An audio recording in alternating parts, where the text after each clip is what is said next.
आदरणीय स्वामी जी और भाई और बहनों, आप सबका अभिनंदन। स्वामी जी की बातें जब हम सुनते हैं तो प्रेरणा तो मिलती ही है, और उस प्रेरणा में थोड़े दो तीन चीज़ें मैं उसमें जोड़ना चाहता हूं आज आपके सामने। आज सुबह जो बात हुई अर्थशास्त्र की, जिसको स्वामी जी कहते हैं अनर्थशास्त्र, उसका मैं पहले तो एक आपके सामने चित्रण दूंगा। और दूसरी बात स्वामी जी ने कही थी कि जब चीन भारत में 80 किलोमीटर आ जाता है तो देश को चिंता होती है कि चीन इतनी दूर आ चुका है। उसके बारे में भी हम दूसरा देखते हैं कि आजकल हो क्या रहा है देश में। कुछ महीने पहले रुपया लुढ़कना शुरू हुआ। आप सब जानते हैं कि डॉलर के प्रति रुपया जो है वो गिरता गया। स्टॉक एक्सचेंज में, स्टॉक मार्केट में एकदम उछाल आया और नीचे गिरना शुरू हो गया। उसके साथ देश का जो है करंट अकाउंट डेफिसिट को कहते हैं बढ़ गया। ये सब बातें हुई। उस समय ये कहा गया कि अमेरिका अपना जो स्टिमुलस है उसको टेपर ऑफ कर रहा है। अब अखबार पढ़ते हैं तो समझ नहीं आता इसका मतलब क्या है। उसमें एक टर्म यूज करते हैं वो क्वांटिटेटिव ईजिंग। अब ये इतनी कठिन टर्म है कि आम आदमी को समझ नहीं आता क्वांटिटेटिव ईजिंग क्या हो रही है अमेरिका में। फिर कहा जाता है कि साहब ये सरकार अमेरिका की जो है वो हर साल हर महीने 85 बिलियन डॉलर के बॉन्ड जो है वो इन्वेस्ट कर रही है। अब ये भी लोगों को समझ नहीं आता। 85 बिलियन डॉलर मतलब है 5,35,000 करोड़ रुपया हर महीने अमेरिका, जिसको बॉन्ड कहते हैं, वो मार्केट में लेके आ रहा है। 5,35,000 करोड़ रुपया, ये क्या भला है? ये बॉन्ड क्या होते हैं गवर्नमेंट के? इसको कहते हैं ट्रेजरी बॉन्ड। एक तो मैंने कहा क्वांटिटेटिव ईजिंग, उसके अंदर उन्होंने कहा बॉन्ड। तो आम जनता को बिल्कुल समझ नहीं आता कि ये क्या हो क्या रहा है। हम ये समझते हैं कि कुछ ऐसा चक्र चल रहा है जिसके करके हमें भारत को मजबूती जो नहीं मिल रही है, या हम उसके सक्षम नहीं है, या हम उसके बराबर नहीं खड़े हो सकते। मैंने जब ये पहली बार स्वामी जी टेलीविजन पे कहा कि क्वांटिटेटिव ईजिंग का मतलब क्या है, तो जो एंकर मेरे से सवाल पूछ रही थी उस समय तो चुप रही, लेकिन जैसे ही वो ब्रेक होती है, ब्रेक में मेरे से पूछती है, सर ये आपने ठीक कहा था कि गलत कहा था? पूछा मेरे से सवाल, मैंने जवाब दिया। मैंने ये कहा कि अमेरिका पिछले 15 महीने में नोट छाप रहा है, जिसको क्वांटिटेटिव ईजिंग कहते हैं।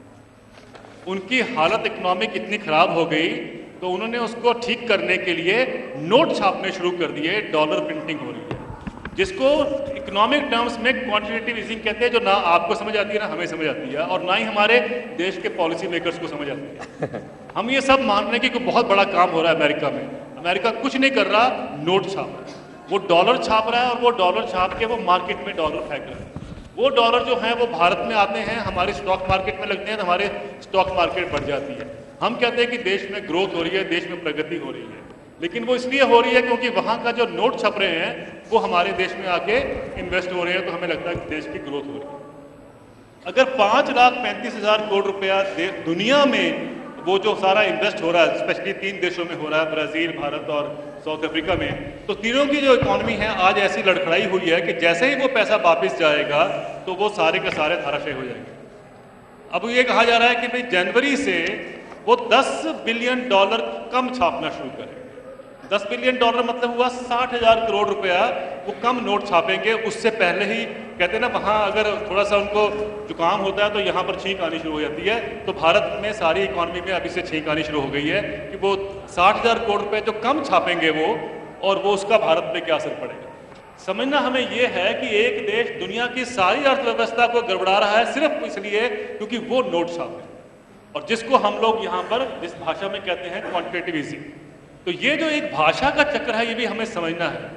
भाषा जो है ये बड़ी विचित्र भाषा जो यूज की जाती है। अगर तो गरीब आदमी को कुछ खाद्यान्न देने हैं, फूड सिक्योरिटी देनी है, राशन देना है, तो उसको हम कहते हैं सब्सिडी। जब आप अमीर आदमी को देते हो पैसा उसको इन्वेस्ट करने के लिए, तो कहते हैं ये इंसेंटिव है। यानी वो सब्सिडी आपके लिए होगी, वो बुरा शब्द है। सब कहा जाता है कि साहब ये पेट्रोल की कीमतों में सब्सिडी मिलती है, ये हटा लो ताकि महंगे हो जाएं। कहा जाता है कि साहब खाद्यान्न जो है उसमें सब्सिडी मिलती है, उसको हटा लो, सब्सिडी झूठ नहीं है तो महंगे हो जाएं। बस के किराए बढ़ रहे हैं, एलपीजी के किराए बढ़ रहे हैं, इसलिए बढ़ रहे हैं क्योंकि सब्सिडी हटानी है। सब्सिडी गरीबों से हटाते हैं तो सब लोग देश में कहते हैं कि बहुत अच्छी बात हो रही है, इनको ये डिजर्व नहीं करते, वेस्टफुल एक्सपेंडिचर। लेकिन जब वो अमीरों को देते हैं तो सब कहते हैं कि ये तो ग्रोथ के लिए है, इसकी बहुत जरूरत है देश को। और ये इसको हमें समझना है कि ये कैसे ये हमारी अर्थव्यवस्था को ये खराब कर रहे हैं। मुझे लगता है कि अगर अमेरिका में नोट छापने से ही सारी इकोनॉमी चलती है तो भारत को क्या, ये जो लोग हमारी सारी वहां से हमारी सोच आती है तो हम भारत में क्यों ना नोट छापना शुरू कर दें। अगर अमेरिका में नोट छापने ठीक है तो भारत में नोट छापने क्यों गलत है, ये हमें सवाल खड़ा करना चाहिए कहीं ना कहीं, क्योंकि हम समझते नहीं है, हमने कभी इस बात को उठाया नहीं तो इसमें देश में कभी चर्चा नहीं हुई। और मैं जानता हूं कि अगर स्वामी जी एक बार इस बात को उठाएंगे तो सबके कान जो हैं वो खड़े होते हैं और सरकारें भी चर्चा करती हैं उसकी। दूसरी बात स्वामी जी जो आपने कही है, ये बहुत अहम विषय है कि चीन जब भारत में आता है तो सब देश में चिंता होती है, अखबारों में, टेलीविजन पे आप देखते हैं लाखों लोग, हमारे पास तकरीबन भारत में 14 लाख लोग हैं फौज में, उसमें से लाखों लोग जो हैं वो चाइना के बॉर्डर पे आप जब जानते हैं तैनात हैं, इसलिए तैनात हैं कि भाई 1 इंच भी जमीन आपको चाइना को नहीं देंगे। ये समझ नहीं आता कि एक तरफ तो आप सारी जो आपका बॉर्डर है चाइना के साथ, उसके ऊपर जो लोग खड़े हैं, जो फौजी तैनात हैं, उनको तो आप कह रहे हैं कि एक इंच के लिए आपको अपनी जान देनी है, ये वो देते हैं। लेकिन आप यहाँ उनको बुला रहे हैं। हरियाणा का एक मंडल अभी गया चाइना में और चाइना से एक शिष्टमंडल भारत में आया। हरियाणा में गोहाना में 6000 एकड़ जमीन दिखाई गई है चाइना के लोगों को, आप खरीदिए और यहाँ पर अपना काम शुरू करें। हरियाणा में 500 एकड़ और जगह दिखाई गई है, यूपी में 500 एकड़ दिखाई गई है, महाराष्ट्र में दिखाई गई है, गुजरात में दिखाई गई है, तमिलनाडु में दिखाई गई है। यानी चाइना को इनवाइट किया जा रहा है कि आप हमारे यहाँ के जमीन खरीदिए। तो मेरा ये सवाल है कि अगर चाइना आके यहाँ जमीन खरीद सकता है और उसको बेच भी सकता है, यानी उस पर कब्जा चाइना का होगा, तो ये जो हमारे बॉर्डर पे जो जवान खड़े हैं इनको हम क्यों मौत के मुंह में धकेल रहे हैं। जब आप वहाँ 1 इंच के लिए लड़ने को तैयार हैं तो यहाँ पर हजारों एकड़ उनको देने में तैयार हैं। ये कौन सी नीति हुई देश में? क्या हमें सोचना नहीं चाहिए कि ये दोनों में ये विरोधाभास क्यों है इस नीति में कि हमारे जवान मरे और अमीर आदमी जो है उससे हमारे कुछ ग्रोथ हो देश की। हमारे प्रधानमंत्री कहते हैं वहां जाके कि देश की प्रगति के लिए बहुत जरूरी है कि चाइना आके हमारी मदद करे। और पिछले 9 साल की नीतियां अगर हम देखें तो रिजल्ट ये हुआ है कि जितने आज इंपोर्ट आ रहे हैं भारत में, आयात जो हो रहा है, उसमें से तकरीबन 55% जो आयात है वो चाइना से हो रहा है। अपने तो हमने मैन्युफैक्चरिंग सेक्टर खत्म कर दिया, अब वो चाइना भी आके यहाँ मैन्युफैक्चरिंग करेगा और फिर अपने एक्सपोर्ट करेगा। किसके हित में होगा ये, कौन से देश के हित में है, ये हमें समझने की जरूरत है। मुझे लगता है कि अगर ये 2-3 बातें हम समझ जाते हैं तो देश के लिए इस समय बहुत बड़ा ये सवाल है। और स्पेशली जबकि हम अभी नए इलेक्शन के उसमें दौर में जाएंगे तो उसमें ये दोनों मुद्दे उठ के बहुत जोर से आने चाहिए। और इस आशा के साथ कि मुझे मालूम है कि स्वामी जी हमारी बात को आगे लेके जाएंगे और कम से कम जब ये बात को उठाएंगे तो देश सुनता है, देश उस पर चर्चा करता है और देश उस पर अमल भी करता है। बहुत बहुत धन्यवाद। भाई देवेंद्र जी ने अर्थव्यवस्था का जो शब्द जाल है और उसमें जो गांव गरीब और मजदूर, गांव गरीब मजदूर किसान को ऊपर उठाने वाली नीतियां नहीं बनाए तो बोले तो देश बर्बाद हो जाएगा।